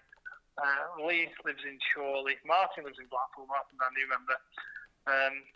And Pauline, Lorraine, I'm not quite sure where they're in. I think she lives near Pauline, but Pauline lives all the way in Northwich. All right. So it's a fair distance from Pauline. And I know sometimes when we do events in Blackpool and Morecambe and stuff like that, It is a fair drive for her. I didn't actually realise how far Northwich was away until I went to Northwich to do a radio show down there. I thought, it's a bit further than I thought it was driving. Right. And the locations you've been to, have you been right across the country, or do you stay local? Have you been to we stay in the northwest. We've done Blackpool. Obviously, we've done St Helens. We've done Bolton. We've done Wigan. We've done quite a few different areas. But like I said, we've done Morecambe more than once. We've done the Morecambe Winter Gardens a few times, and we've done the Park Hotel once as well. Morecambe. And of the locations you've done, William, which is one of the most active ones which you've been to, and what happened there? It's probably between Mill Street Barracks and the Barlow Institute in Bolton.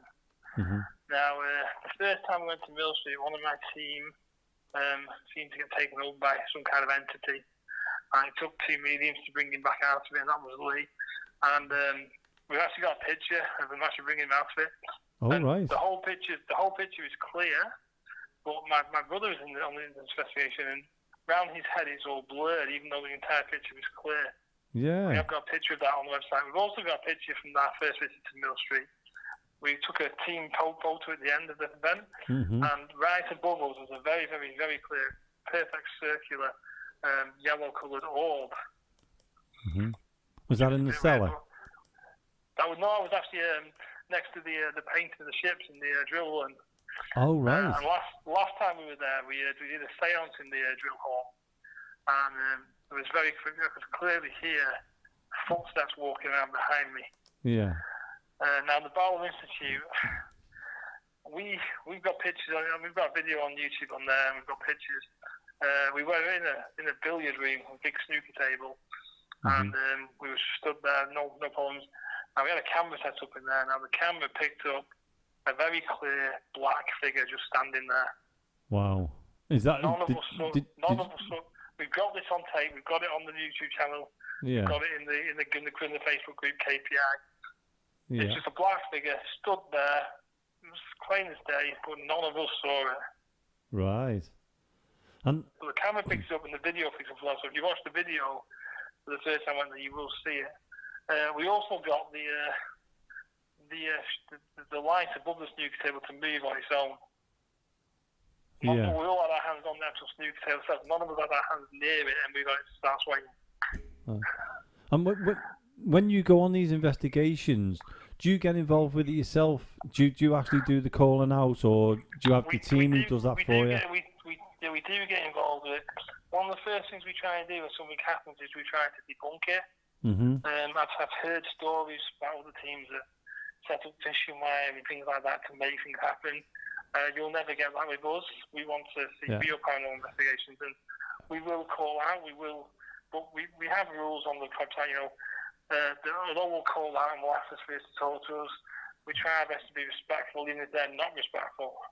Yeah, it's better to be respectful. To be fair, Pauline, Lorraine, and Stephen, my meetings, they usually consent if something's there. So if something's there and just doesn't want to talk to us, they can usually say, we know someone's there. Pauline will call out a name, and it'll tend to sometimes be a name that once we do some research, we find out that she's probably spot on. Yeah. There's a lot of history of Mill Street Barracks and different things it's done, so it's great to just go around. And over the time that I've been doing that, I find that I pick up more than I used to pick up. And obviously we've got the Sls Cameras, which Stephen makes, which has helped us because they cost a lot of money if you don't make them yourself. So Stephen makes them, which helps us. We've got the Ouija boards, we've got the K2s, we've got the thermal imaging cameras. Now we've got the dowsing rods. And like I say, it's good to give other guests a chance to use different things, table tipping, things like that. But like I said, what I say to all guests is, forget about the equipment. The best thing for you is your own senses. Definitely. And the equipment you've got, what's your favourite piece of equipment? What you use, William? The one that I always have in my hand on the event, you always see one has got a very powerful torch on it, but I always have my thermal imaging camera on me. But the one that seems to get the most recognition because of what it shows is the Sls Cameras. Now the Sls Cameras basically they're like a motion detector camera. They use like an Xbox Kinect. Yeah. And sometimes you'll just get a stick figure in there, even though you can't see one. That's right, yeah. It's picking up something now. I'm sure because you manage Mill Street and obviously you've had Paranormal down there, and that's why it's been well publicised. There's supposed to be a three-legged dog there called Bruce. Yep. Now, in our video on Mill Street on the YouTube channel, we actually found something near where we set up our refreshments, and the shape of it looked like it was a small dog. Right. So we're saying, was that Bruce? Was it? We don't know. It definitely had that shape, but like I said, we got a lot. I mean, the first time we went in the cellars, the long part of the cellars where the water is, that's where we got a lot of activity. The K2s were just going absolutely haywire, and that's where Lee got taken over. I know there's a room there that you don't like to go into, Jamie. Yeah. Every time I see you say you won't go in that room. We've been in that room a few times, and to be fair, we've not had that much go on in there. And I'm always in there thinking, there's got to be something to this room because Jamie won't go in it, but I'm never feeling anything in there. I just don't know why. So I want to investigate more, but obviously I'm looking forward to going back to Mill Street because there's that second cellar which I've never explored. Yeah. So I'm looking forward to exploring that because, I mean, last time we got some our torches were turning themselves on and off in one of the classrooms. So, I mean, like I said, the reason we go out to Mill Street so often is because it never disappoints. Right. Some venues, you can go there, you can have a fantastic event, and you can go again, and it falls completely flat. Yeah, that's like a lot of places. I don't know if I'm mentioning and giving bad names or anything, but like I said, I've been to venues before. I've gone there, wow, what an amazing investigation that was. Yeah. And I've gone back, really looking forward to it, thinking, we had a great time, we had a good time. And it falls, and in fact, this place absolutely fell flat. It's one of the worst investigations I've ever done. But Mill Street never has done that to me, not once. Yeah, and apart from Mill Street, what other places have you been to, like Morecambe Winter Gardens or anywhere like that, because you said earlier on that you're northwest. Yeah, Morecambe Winter Gardens. We did a charity event at a pub in Wigan. Yeah. We've been to the region on a few occasions in Blackpool. That's like an antique shop and a cinema. Now, the region's an interesting one because without giving too much away, the board tend to be very active in the region. And now, I've been to the region 3 times. Once with an old team and 2 twice with my own team. And every time it's been different guests on the board, different people. Different guests come in. Now, on 3 occasions I've been there, someone's come through on the board. Now, this person, I always get the same name, same gender, same age, and same person this person's with all 3 times. Now, people say it's weird was subconscious, possibly, but when it's different people every time, and I'm still getting this exact same person, it just seems like something a bit hard to imagine. We sometimes get some weird bangs, some weird movements in the region, and like I said, it's a good venue. We did the Crystal Rooms in Blackpool as well. It used to be called the Sanuk Club. Got some fantastic things there. Bowler Institute in Bolton, we've been there twice. It's a good venue. I've been to Morecambe Winter Gardens on 2 occasions as well. We did the Park Hotel in Morecambe. We did an overnight one there. That building's got a lot of history to it, and lots of stuff. We did a small event at 30 East Drive, which all panel investigators know about. Yeah. Very famous venue. And that was an interesting one as well. We'd love to go back there. But it gets booked out really quickly, and also it only allows like 10 guests. Yeah. So it's more a private kind of thing. But there's different ones. I mean, Stephen, he goes on these motorhome quite a lot. He went to a pub in Skipton, and he got some spirits there, and he talked to them, and they said they were interested in us going there. So we're looking at possibly that for the future when we get going. We did our last event was actually in Congleton. Congleton Town Hall. Yeah. Beautiful building. Very, very interesting. A lot of stuff happened there.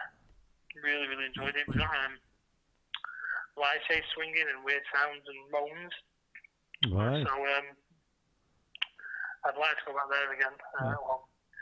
We're always looking for new venues, but obviously we find the good ones and go back again and again. Because what I say to you is, just because you've been before doesn't mean it'll be the same next time. No, and there's, of all the venues around, and I've asked this before to other people, is if you could go to one location, what would that be? What you've never been to before?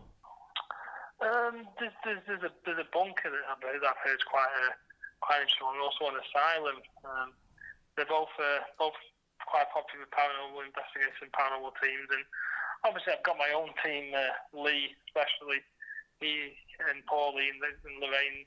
They've all done lots and lots and lots of venues, so they can say to me, go here. Sometimes we think about a new venue, and I'll say to Lee, have you been here?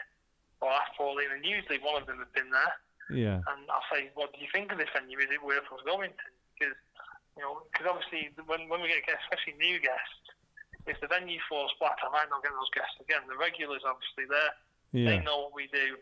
But I always say to my team, have you been here before? Oh, fantastic. What do you think of this venue? Should we go? Should I see it? Okay. Yeah.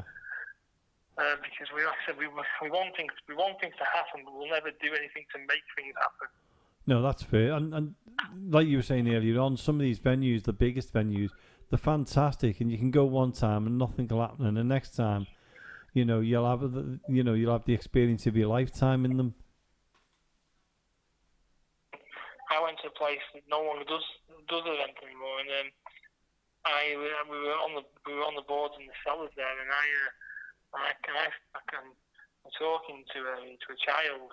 Yeah. And I felt an icy presence over my left shoulder.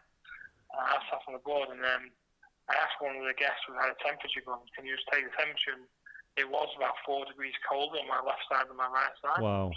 And I said, are you standing next to me? And then I felt something really cold on my arm. I clenched and moved my arm really quickly, and I looked at my arm. There was 4 clear fingerprints on my arm. Did you manage to get pictures of it as well?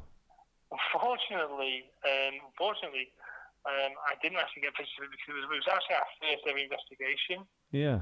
And it was before we had all the proper equipment set up. We had a camera set up in there, and we took some pictures of the actual board itself. We didn't take pictures of that, which is a shame because, like I say, it was really, really nice.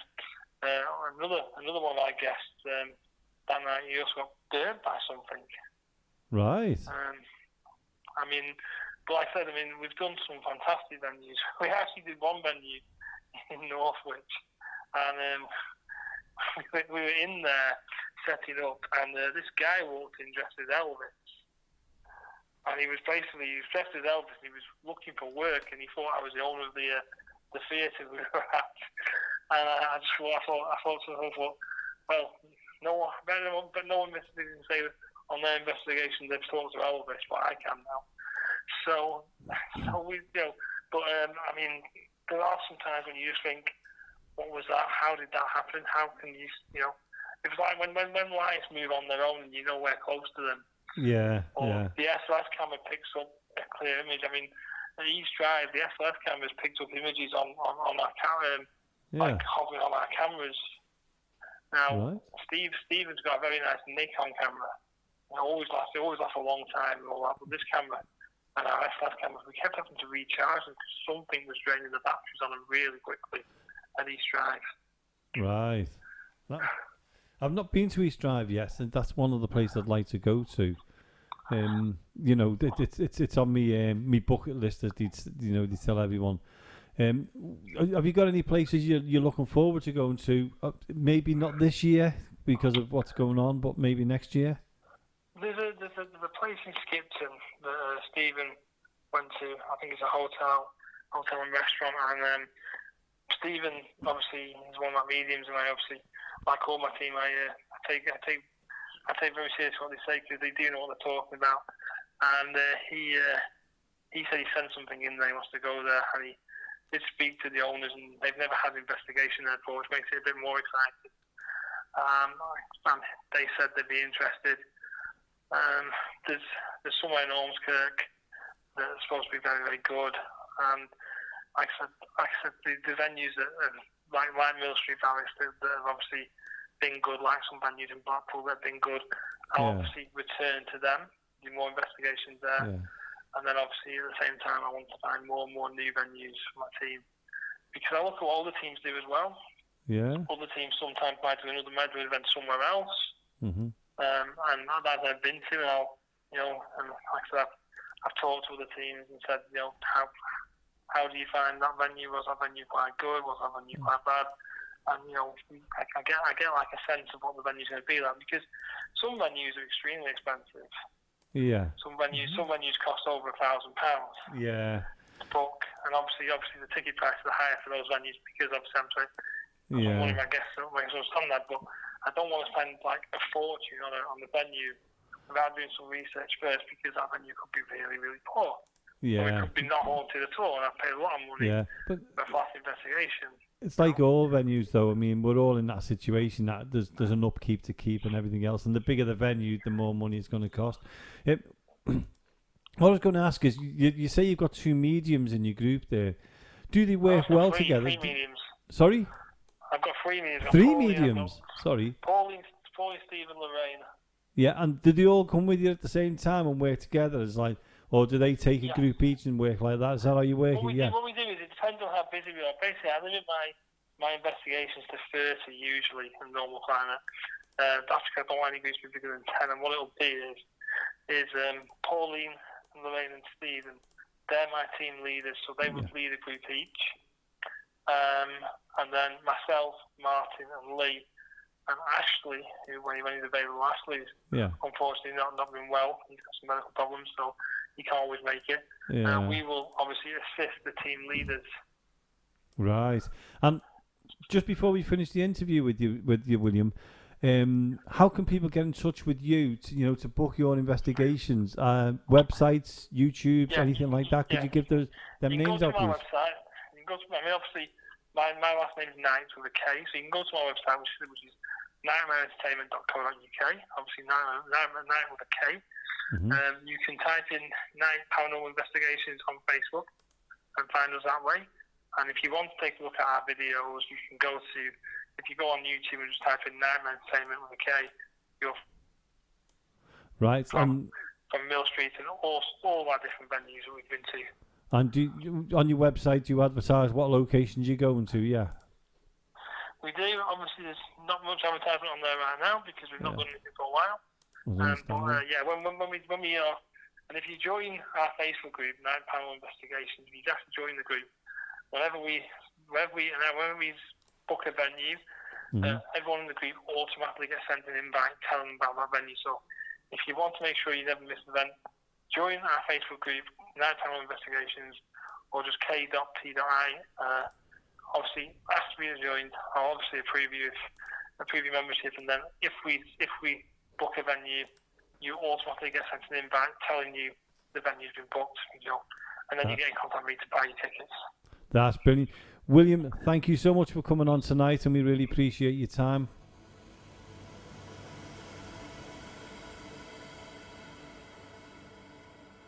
So that was William from Night Paranormal. Really interesting interview again. It's so great of so many people to take the time to speak to us, to tell us about their experiences, to tell us about what they do. Jamie, has Night Paranormal been to Mill Street quite a few times then? Yeah, he's been a couple of times now, and I know William himself enjoys coming to Mill Street. Yeah. When I've spoken to him, he's been quite passionate about being there. Yeah. And sadly, at the moment, he's itching to get back down this way. And, because of COVID, he's stuck, like many groups are, they're stuck now, Of course. But he's a really nice man, and I'm looking forward to seeing him back in the barracks anyway. It'll be great, won't it? Well, listen, anyway, time has caught up with us for today's show. It's mad how quickly, we always say this, it just goes so quick for us, doesn't it? It always does, James. And we've actually, before we do go, we've actually got Twitter up now as well, haven't we? Oh, yeah, the Twitter is up. Do you want to give out the Twitter address? I'll do the email address this week, but do you want to give the Twitter address out? I do, yeah. Well, the Twitter address is at Access Paranorm. That's PARANORM for mother 1. So it's Access Paranorm 1. So if anybody wants to join us on Twitter, it's just gone up. Well, it's been up for a while, but we've just gone live with it. So please come along, follow us, and if you're a paranormal group, we'll follow you as well. Great stuff. And it's all about supporting each other, isn't it? So that's at Access Paranormal. And if you want to send in any suggestions for haunted locations that we can visit at some point in the future when we're able to again, or your ghost stories or paranormal experiences, or indeed any suggestions for the show, you can get in touch with us. Our email address is info.accessparanormal@gmail.com. Well, Jamie, it's been a pleasure sitting in for you this week. As we mentioned earlier on, the studio is in the process of being built, so you can be back in your rightful place. But have you got any last words for the listeners before I cut you off the phone? I am listening this time, James. Yeah, can I just say that was so funny before because you was completely distracted, weren't you? That was your fault because, well, to be honest with you, because I'm so used to being in the studio with you, I actually forgot we were recording the show. I got distracted because I thought, I'm just having a conversation with you on the phone. And because I'm next to my computer, I decided to have a look on the internet. I just totally forgot about what we were doing. It's brilliant that. Yeah, turn the computer off and focus. But listen, Jay, mate, thank you so much for phoning in and being part of the show tonight. It's been lovely speaking to you guys, and we've been Access Paranormal, and we'll be back again next week with more spooky goings on. Take care.